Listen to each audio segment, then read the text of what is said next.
সংসার মুক্ত কর ভয়, নিজের পর করিতে ভয় না রেখো সংসার। সংকোচের বিহ্বলতা নিজের অপমান, সংকটের কল্পনাতে হও না ম্রিয়মাণ।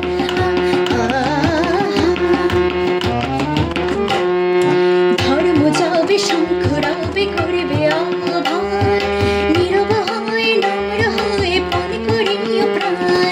ধর্ম যাবে শঙ্খ